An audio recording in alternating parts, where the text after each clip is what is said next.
I'm Betsy Swartz. Welcome tonight. Everybody's just kind of getting situated here. Tonight is the second part 2 of Timothy Tate's lecture series called Now is the Time. And if you attended the first lecture or didn't and are interested in seeing it, we do have some DVDs available back in the back here on the way out. We've got a few copies left. They're $20 a piece, and we are going to be filming tonight's session as well, so we'll try to have those available at the next session. We do have a date, and I'll throw this out, but if you're on my email list, you will get an email about the next session. We have the library reserved for March 29th. I think that's a Thursday. And the subject for that session will be ego, persona, and character. 3 different vessels for 3 different journeys. So we'd love to see you there as well. We also have a domain name. It's not up and running at the moment. I'll send an email out and let you know when that is up and running. And we're going to have a blog on there so we can all get on there and talk to each other about these sessions and what we're learning and kind of further discuss online. The email name, or the domain name, is greetthegreeter.com, but I will be sending an email reminder out to you when that's up and running, so you know that that's there. Another reminder, if you want to be on my email list, please sign the little sign-up sheet in the very back, and please print as clearly as you can. I lost a couple people from last session because I couldn't read their handwriting, so please be as clear as you can. So tonight's session is on shadow and its constraints in preventing us from being in the present moment. And I'm going to turn everything over to Timothy Tate.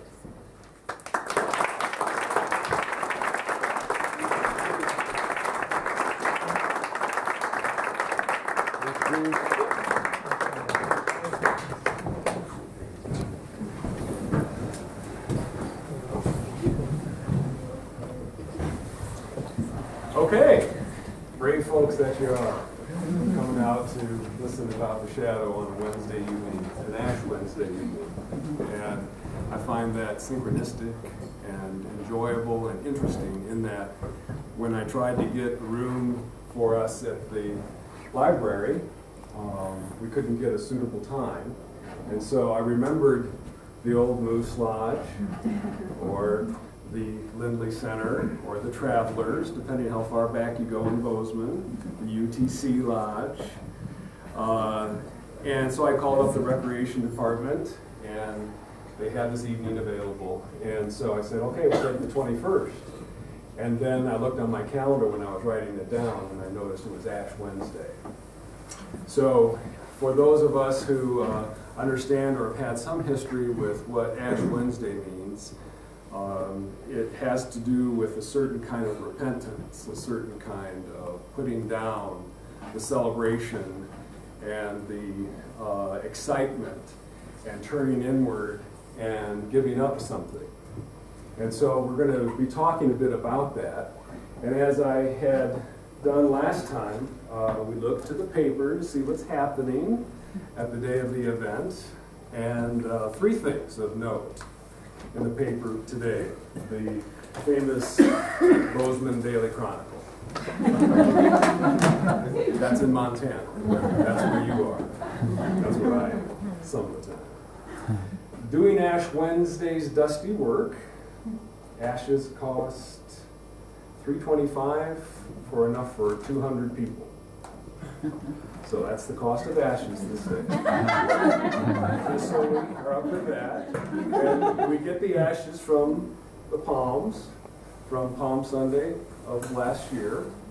And there's a little guy, he's 80-some years old, who makes a lot of the ashes for the country and sends it out across the country for today.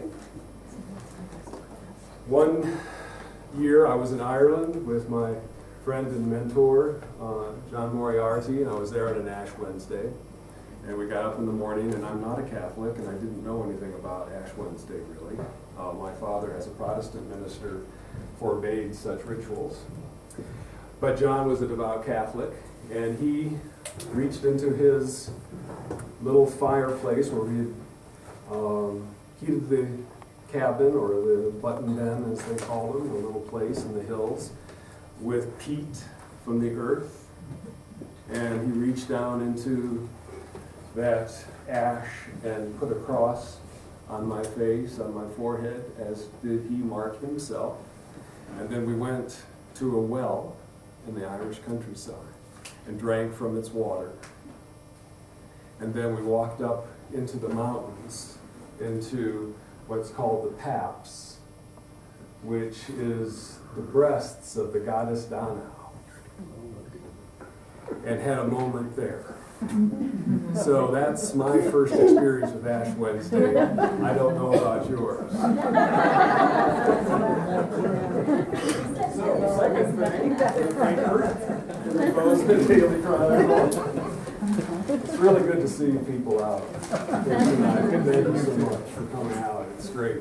The second piece is Now is the Time.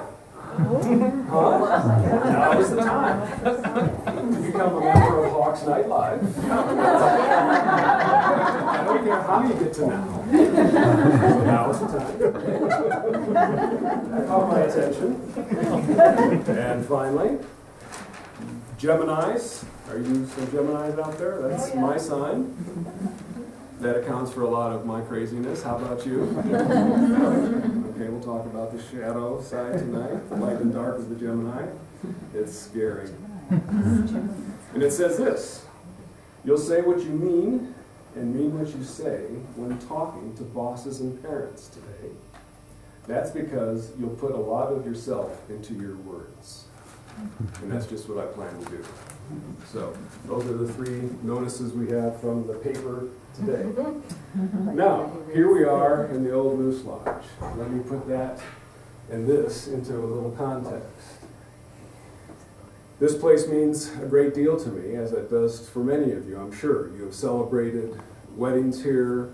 You've celebrated anniversaries here. We've mourned losses of our fellow people here with funerals and our grief. The old wood carries these stories in it, and so it's fitting that we have our talk in the shadow in such an old structure. Personally, this is where we began Headwaters Academy, which has a huge story in my heart. We were the ones who renovated the kitchen, who put this whiteboard up here. This has been up here since 1991. Built the office, built the toilets. The first kind of cooperation with the city, just on a handshake. Remember those days? What we'll do is we'll start an alternative school in town. Can you give us the space? We'll give you the space if you renovate it. Deal, done, again. So we'd sit in here. It was not insulated at all, put all the windows in, with our coats on, and 20 kids in 1991. And so there's a story here about that. And that's what we're talking about tonight, is the story you're carrying.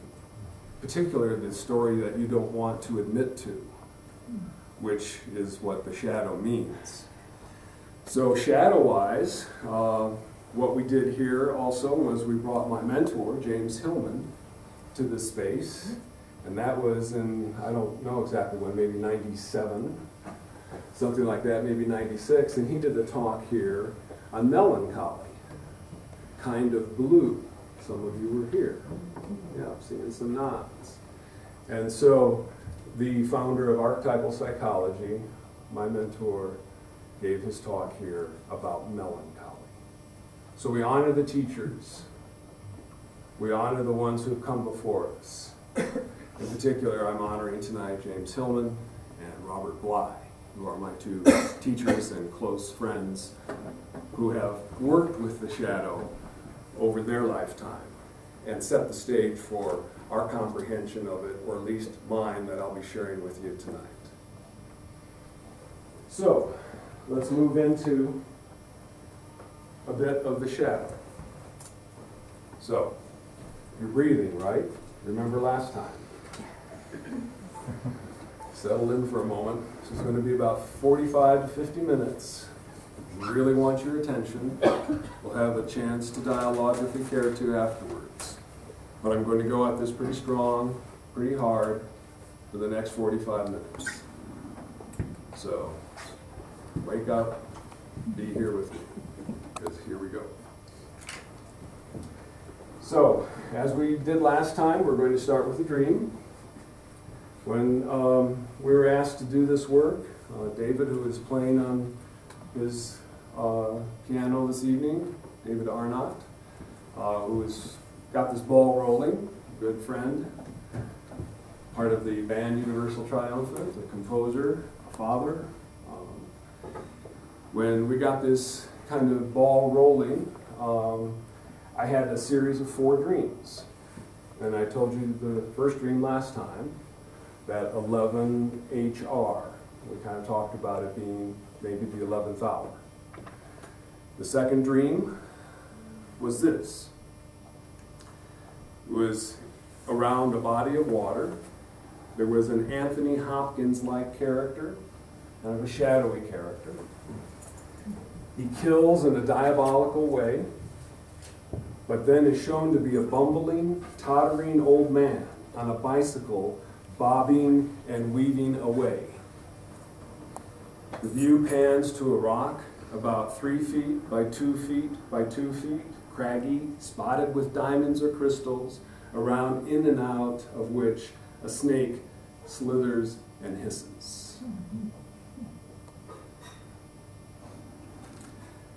I didn't know what I was going to talk about when David asked me to talk. But that first dream gave me that insight, and when I started to think about what we might talk about in the second and third sessions, this dream spoke to me of the shadow. So, what do I mean by the shadow? By the way, we also will have an essay that we will, again, ship to you if you're on our email list that will give you a theoretical background to all I'm talking about tonight, as well as we will have, again, the outline that I'm using tonight for you to study that. So the essay will be called as well, Living with Our Shadow. So let's define the shadow for our purposes here tonight. By shadow, we mean something inseparable. That's its original definition. Originally, it was a parasite, a hanger-on. Now it's defined as inseparable companion or attendant. Try to get rid of your shadow. We know Peter Pan was successful until he ran up to the likes of Wendy, who sewed his shadow on him. I write a little bit about that, and we can play with that when we talk about the role of the feminine with the shadow. But try to get rid of your shadow. It's an inseparable companion or attendant. By dark side, we mean the mental or imaginal realm where shadow characters dwell. We're going to spend a little time over the next talk, as well as tonight, expanding our idea of who we are. Much of our suffering comes from believing that who you see in the mirror is who you are. That's too small an idea of yourself to encompass the experience you're having. And so when I say shadow characters or your dark side or the underworld, I'm talking about a realm within the unconscious that is populated by all that you have banished. There is an agreement with the persona, your idea of yourself, and all the experiences you have, that those that fit your idea of yourself get to stay, and those that don't go away into the Shadowlands, and that's filled with characters. Really wild-ass characters if you don't know about it. We'll introduce you to them a little tonight. And you do that act of banishing what doesn't match your persona into your dark side, into the underworld, in a split second. Hundreds of times a day. For years. Think how well populated your Shadowland is.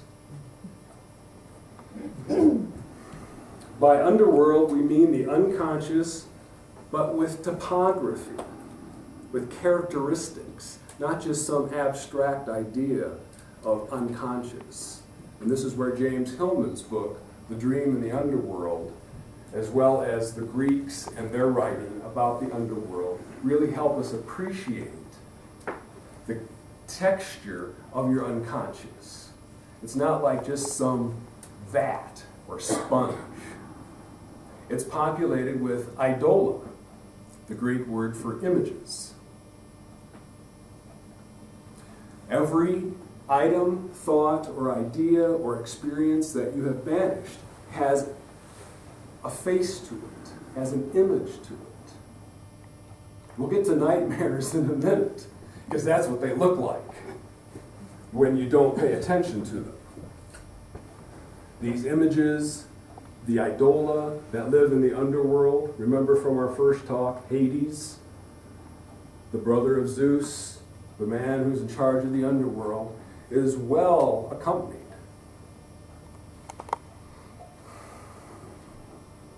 Pan in the Labyrinth movie kind of gave us a glimpse of it at the very end there. It was kind of exciting. Kind of scary, but kind of exciting. Just like life. So what we're really talking about is gaining enough courage to welcome home everything you've banished to this underworld. So Hades realms where we go each night when we go to sleep. And the mythology of that is we cross the river Styx. You have to negotiate that crossing from the diurnal world, our waking world, to the underworld, our nocturnal world. Where all hell is breaking loose. That's what it's called, hell, Hades. It's very active. We can't sleep, take Ambien, we wake up in the middle of the night, can't get back to sleep. Most men die around 3 o'clock in the morning because they're facing their shadow and kills them.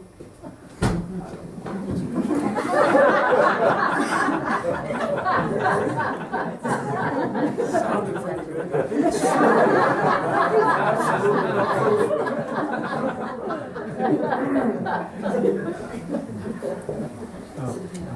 So the journey into that underworld is kind of scary. And it's kind of hard to wake up from, too, and remember anything that you've experienced. So you cross the river Styx to get into it, and the myth is you cross the river Lethe to get out of it, which is the river of forgetting. So we have so much trouble remembering our dreams. Plus, you just don't want to know what you dreamt about. That's your problem. We're going to talk about that. But they have a way of helping you remember. And those are the dreams I'm excited about talking about at some point, because I'm not concerned about the dreams you can't remember. I'm interested in the dreams you can't forget. Those are about your most essential nature. But we'll get to that in a bit.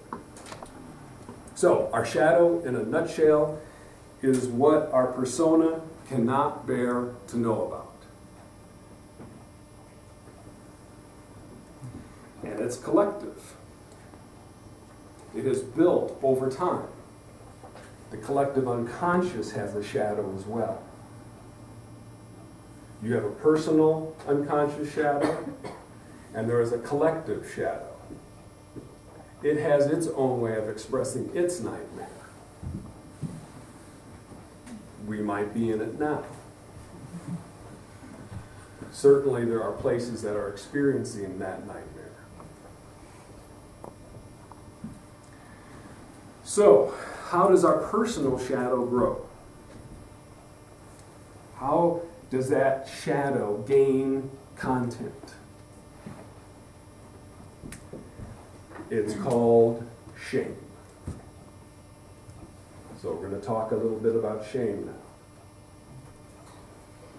Shame as the traditional legacy inherited in the collective unconscious over the last 5,000 years that predisposes Western cultural perspectives to believe in the myth of personal inadequacy. Let me run at that again. By shame, we mean that you hold a private, hidden, unconscious belief that by nature you're not quite good enough. If I sat here with any one of you, it would take me about 5 minutes to get to it. Maybe less. You want to try? You could do the same to me. You could make me squirm in the middle.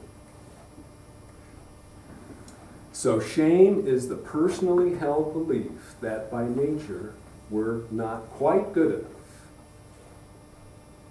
And it comes with a mythology. It's called the Garden of Eden. It's called the fall from grace. It's called learning how to be ashamed because you ate from the tree of knowledge. This is not just a Christian myth, but we're talking about that as our dominant paradigm. So we look to that for the collective sense of where that began, about 5,000 years.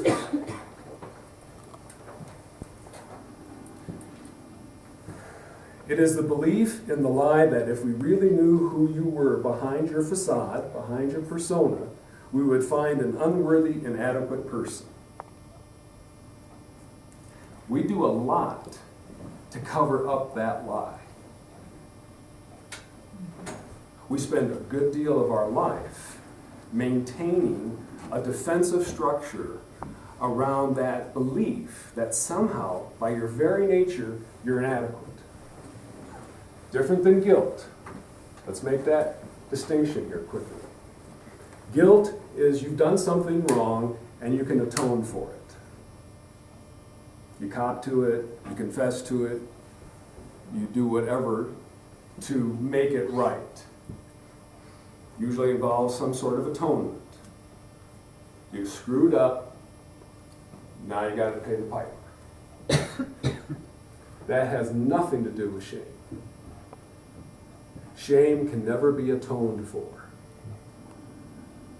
You can never get rid of shame. Shame is a belief in a lie that you forgot you even bought. But you're going to do 6 things to cover that up, and I'm going to get to those in a minute. The combination of your behavior, your ideas, your fantasies, your way of being in the world is called your persona.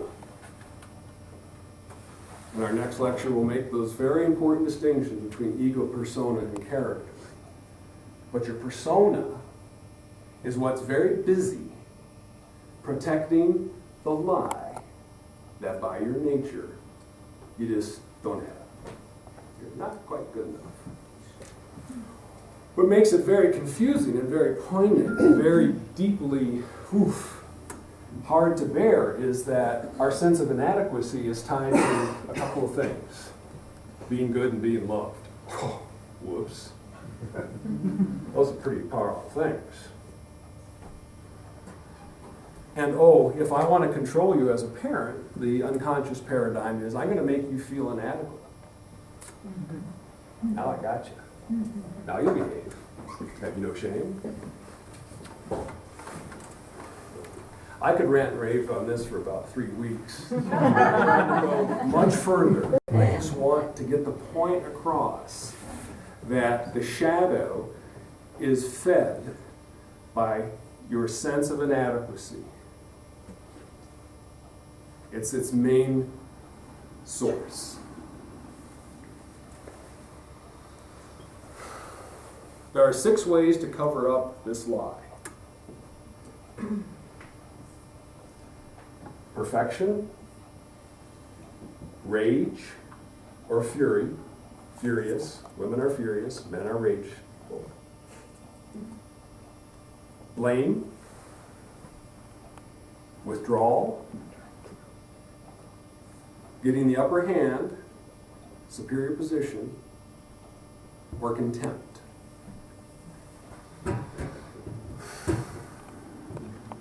Those 6 modalities, those 6 ways of being in this world are the way in which we compensate or cover up our sense of inadequacy. And we will do anything to not feel the pain of being inadequate. Anything will kill. That feeling of feeling not good enough is one of the worst feelings there is. I'm talking about the shadow, right? And I'm spending time on shame to build the case that if you feel inadequate, anything that makes you feel inadequate is going to be banished into the underworld, into your shame. Robert Bly talks about it as a big bag that you spend the first 20 years of your life filling and the rest trying to empty. And it gets pretty big. In other words, instead of experiencing the visceral, impossible feeling of inadequacy, we will try to be perfect. How can you shame me if I'm perfect? Oh, is it the cause of all obsessive compulsive behaviors? Yes. That's fun. How you doing? That's a great way to manage your shame. We get angry, furious, or rageful. The instant you have that temper tantrum or rage experience, or feel furious, turn around, and just a second ago, something made you feel inadequate. You just lost it. A smell, a sound, an image, a sentence, a look. So rage is our opportunity to experience our shame, which is the entry into our shadow. Blame,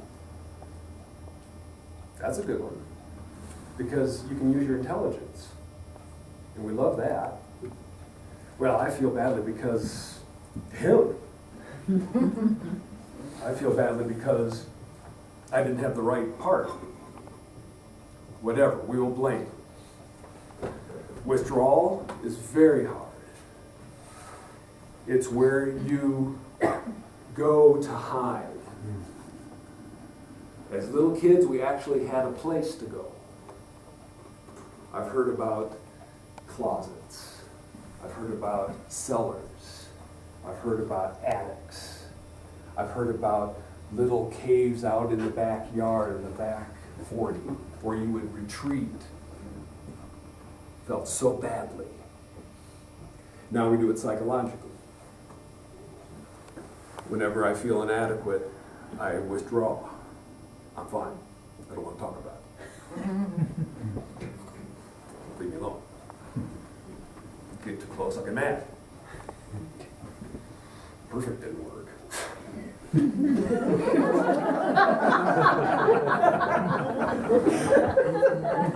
I hate to break it to you, but the only reason that there is such a thing called perfection is as a cover-up for shame. That's the only reason. We're not talking about the perfection of a Zen garden. That's different. The only motivation for perfection in a psychological way is because of inadequacy.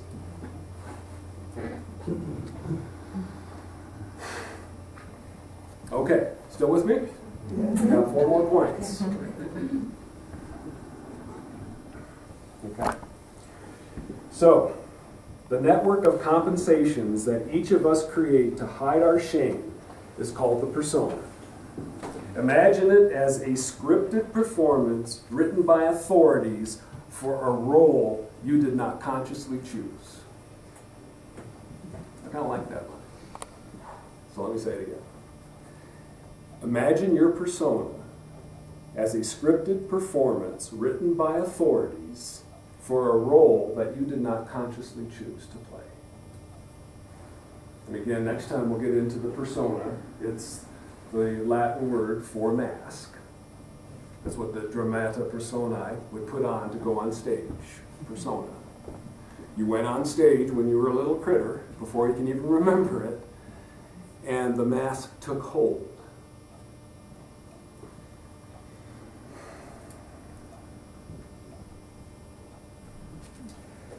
Okay, the next point. Shame, as in the context of this monotheistic, judgmental context we're in, fosters a tendency to cast out of mind that which does not fit the persona's ideal of itself. There's a gatekeeper here. It's very quick. When we have been taught the myth that you are the person you see in the mirror, one-dimensional, what's the matter with me? How come I can't figure myself out? I just have to try better. I just have to understand myself better. If I ask the question why more, I'll figure it out. What's the matter? How come I can't get my act together? That kind of thinking is monotheistic. There's something the matter with me that I have to fix in order to be better. That's crazy. Just to let you know. That'll drive you crazy. In the pure sense of the word. Totally mad. So, the cast away content builds into a personal shadow that associates with a collective shadow.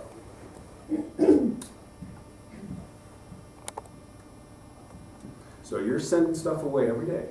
No, yeah, no, I didn't think that. That was bad. Oh my God, I shouldn't have thought that. I mean, we can't even think without being judgmental about what we're thinking. And only you know what you're thinking. And you can't even bear that. It's like, oh, I had a terrible thought. How busy we are maintaining this fantasy of who we are at the cost of our inner community that lives in the underworld. Okay, I'm going to turn all this around here in a second. I'm going to flip this all upside down. I'm going to come from the underworld, from the shadowlands, up. But we have to see how, at this point, we're sending everything down. Okay, we can't bear that which doesn't match our ideal of ourselves because we think we're just one-dimensional. When in fact, the model in the book, for instance, called Romancing the Shadow by Connie Zweig, great book. It's noted in the essay, so you can find out where to get that, is that we're a community of all sorts of wild-ass characters. Think of it as a round table. Think of it in mythic terms as the Knights of the Round Table. Think of it as a collection of the most baddest, stinkiest, naive, pure, ideal, shadowy. All these guys and gals are sitting around a table. Imagine this just for a moment. That's who you are. And you have a function in you who's like the king or queen. It's sitting at that table and has the capacity to bear the tension of all these voices. rather than going, you can't say that, get out of here, off with his head. Not the Queen of Hearts here. Imagine this as a round table of the meanest, baddest, loveliest, all the array that you are, rather than thinking of yourself in just one way. As long as you see yourself in one dimension, your shadow grows and grows and grows and grows and grows. Until we have a shadow attack. Either you've had one recently or you've witnessed somebody's. It's not very pretty. It all leaps out at once. Or we get really sick. Okay. So, we have this underworld populated by everything we've banished. Now, our personal shadow is the path towards the underworld where all hell is breaking loose, just as it's supposed to. Our personal and collective dark side is an autonomous region, unbeholden to the persona's beliefs about it. You can think all you want about yourself. It doesn't matter. It's not going to change the autonomous region of the underworld, of your shadow world. It's fully alive, and we're going to get to what it's doing here in a second.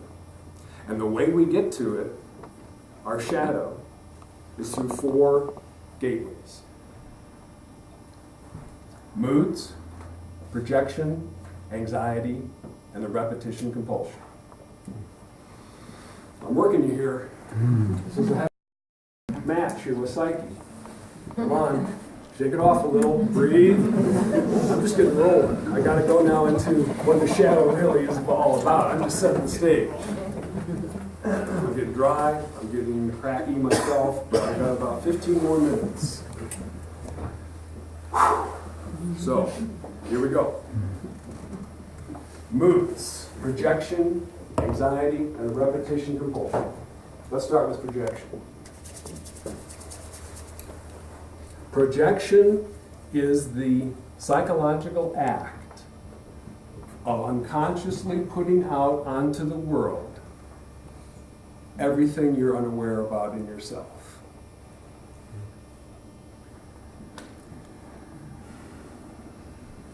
We do this mostly in this intimate experience called love. Arthur Clarke, the science fiction author, put it this way in his book, Tales of 10 Worlds.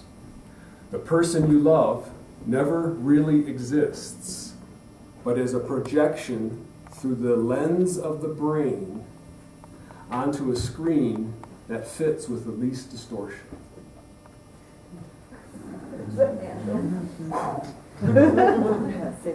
The person you love never really exists, but is a projection through the lens of the brain onto a screen that fits with the least distortion. And you know what that moment of love feels like. It knocks you on your butt. You fall into love. The projection, you found the screen. That's not all that love is, okay? I'm not going to go into all the beauty of love. That's not why we're here. We're talking about the shadow. There's a lot more to love, okay? But that's the good news, and we all have benefited from that, and I trust you will continue to. I know I've been blessed by many loving people in my life. That's not what we're talking about. We're talking about the nature of projection here as a way of understanding the shadow. Projection is your shadow cast onto the screen.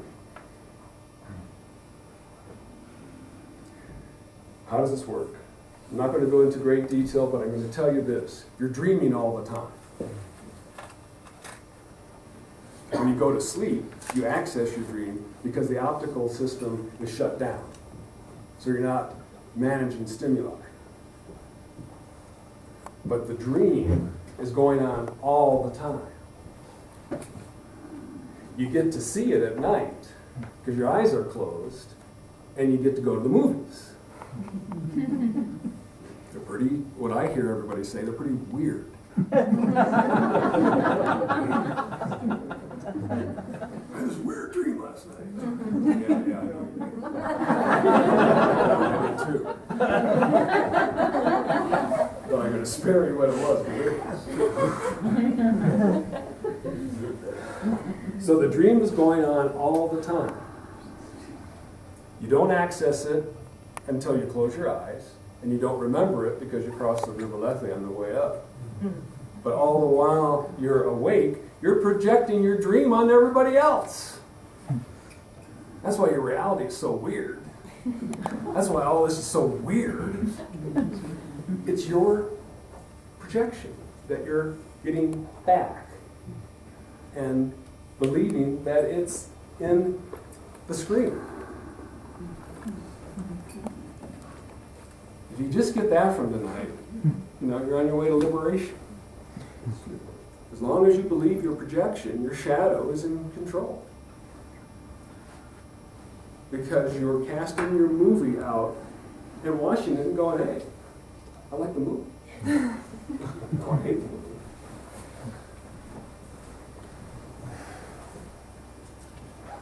Moods. Moods have become a disorder. It's a big section of the clinical manual on mental health. Be it depression, be it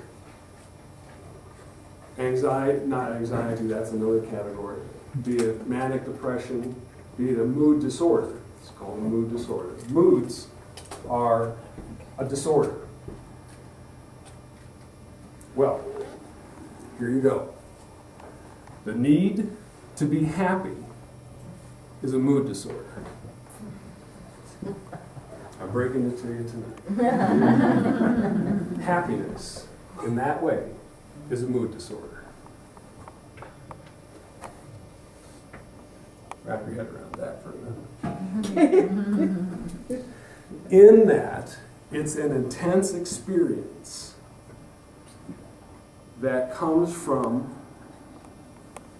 the Shadowlands that you have to believe, or it feels like you'll blow up. If I had $1 for everybody came through the office door saying, all I want to do is be happy. Moods are passionate experiences, and they are ways to start to enter your shadow.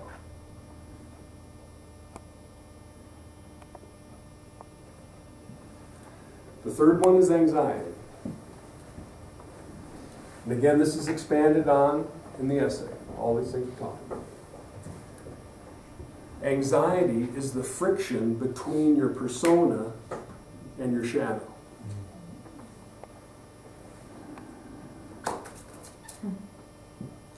It's the physiological experience of the friction between your shadow and your persona. Now, our adrenals are shot, and so we have different kinds of anxiety. We're overstimulated, and so our nervous system is whacked. And so we have that kind of anxiety as well. Our system is doing way too much. But in terms of the shadow, the anxiety that you experience is the friction between your idea of yourself and your shadow.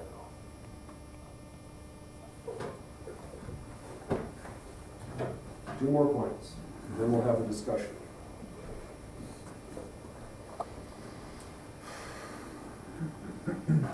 I'm going to flip it around now. What if your waking life, sense of reality, was really what the underworld was expressing through you? not the opposite, that the underworld or your shadow or your unconscious is stuffed filled with everything you're banishing. Let's just flip it around and say your waking behavior is actually you acting out your unconscious shadow content. It's in charge.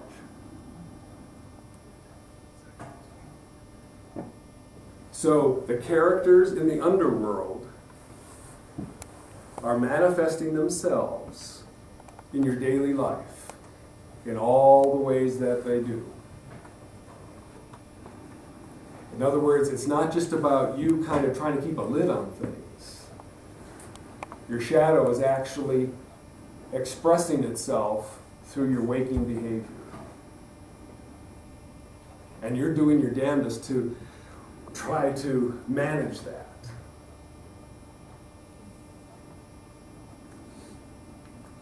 The way we get in touch with our shadow is through our nightmares. Let's talk a wee bit about that. James Hillman's written a book called Pan. Let me say that. Pan and the Nightmare, yeah. Pan and the Nightmare. The nightmare is the shadow's way of getting your attention. It'll do whatever it takes to get you to turn towards it and pay attention.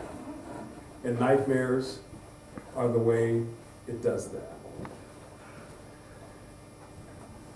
Hillman writes it as this: in the nightmare, repressed nature returns, so close, so real, that we cannot but react to it naturally. That is, we become wholly physically possessed by Pan, screaming out, asking for light, comfort, contact. The nightmare is the way in which your shadow lets you know that your idea of who you are is too small. I'm going to get to Pan here in a minute. We have childish nightmares. They start first as parents. You remember working or holding your children at night. When would you say? 3, 4, somewhere in that zone. 2, 3. I would somewhere around 3. Here's this child trying to manage everything that we're doing to create the persona that's built on all the things I've talked about so far. And the child is going, whoa! There's a, whoa! This doesn't match. You want me to believe this? I'm experiencing something completely different. It's nature's way of going, whoa! And we go, there's nothing wrong. That's very confusing. Don't worry, it'll go away. We're trying to comfort the kid, of course.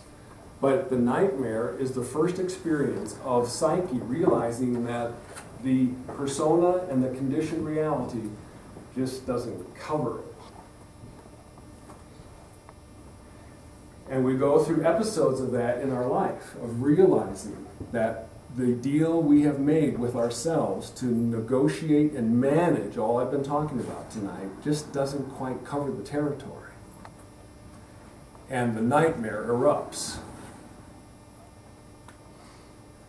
In other words, the underworld is in charge.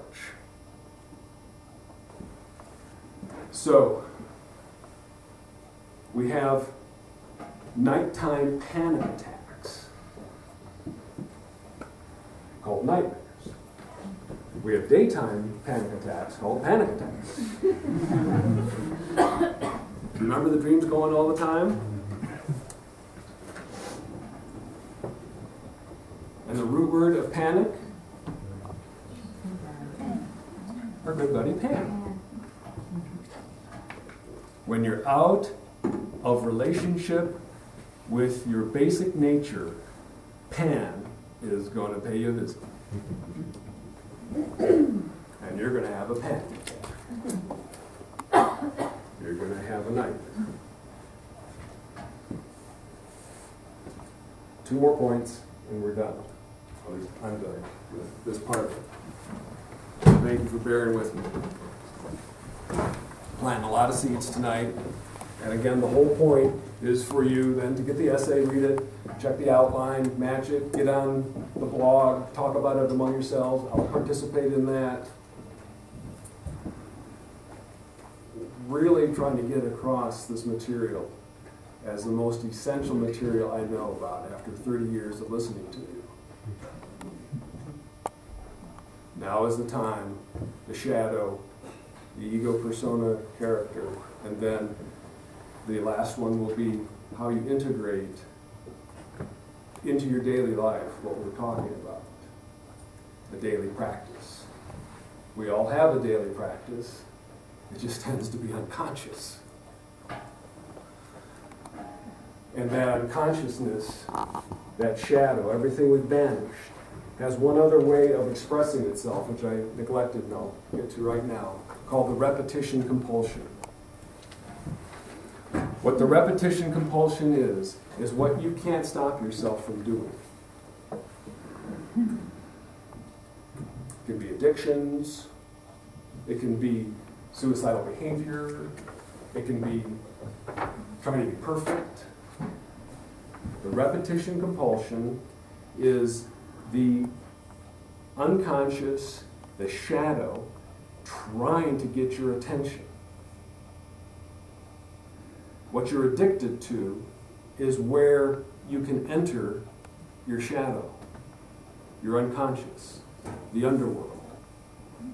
It's like a ritual. It's an artifact of what ritual is about. Repetition compulsion is the unconscious repeating of something sacred that you need to know about. So, finally, owning your shadow is the ultimate form of responsibility. I wanted to define responsibility for you in a different way. Responsibility is owning your shadow and stopping to project it, stopping to indulge in the moods around it, stopping to settle for the repetition compulsion about things and the anxiety. It's a return home and taking full responsibility for yourself rather than projecting it out onto the world. We as a country have to come to those terms. South Africa did. After Mandela came in, they had a court of reconciliation, where no matter how heinous your crime was, if you came forward and spoke about it, you would not be punished. We're in dire need of such a council in our country.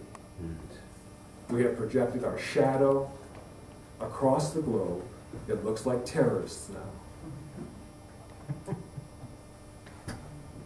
We have refused to take responsibility for our collective shadow. And us as individuals are paying a huge price for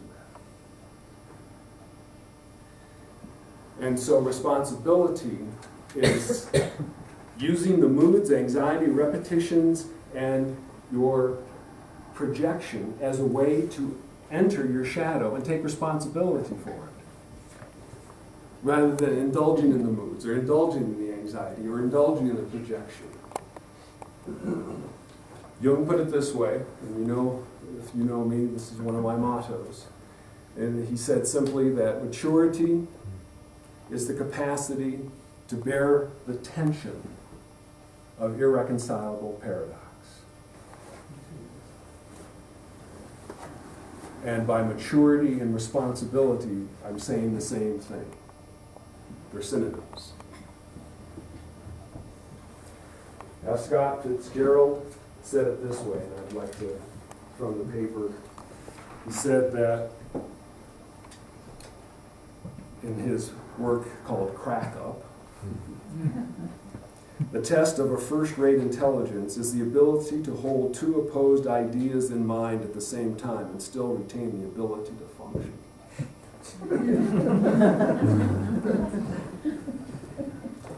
That's what I mean by taking responsibility for your shadow. They're two opposing forces. Your shadow is not bad.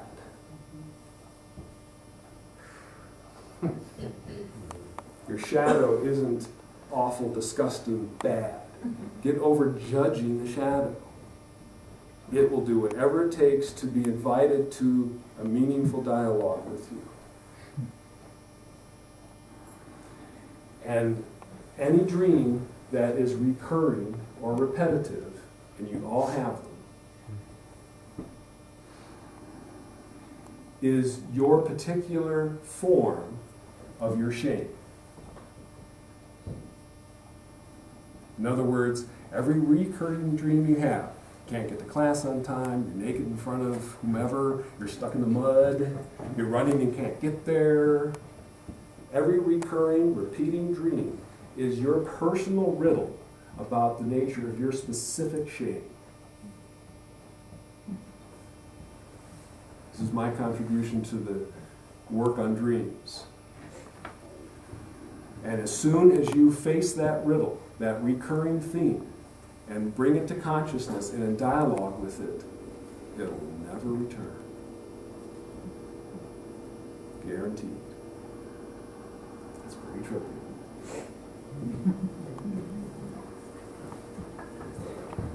So, start working with it. And just again, a warning, you're going to have a shadowy dream in the next 48 hours. Fair warning. I've been talking to Psyche like a maniac for the last hour. So it's evoked. You ready? And to conclude, and then we'll have some questions. We had the 4 dreams that I brought to you that are the beginning point of each lecture. And we have 4 voices that have come to me that will end each one with. So, last one was the 11th hour dream. And greet the greeter as the voice. I've only had the voice come to me 4 times in my life. And I typically remember a dream or 2 a night. Sometimes 5 or 6. Have since 1972, so that's a bunch. But I've only been talked to 4 times, which is kind of scary. It's good. Saturday Night Live thing about books. It's scary.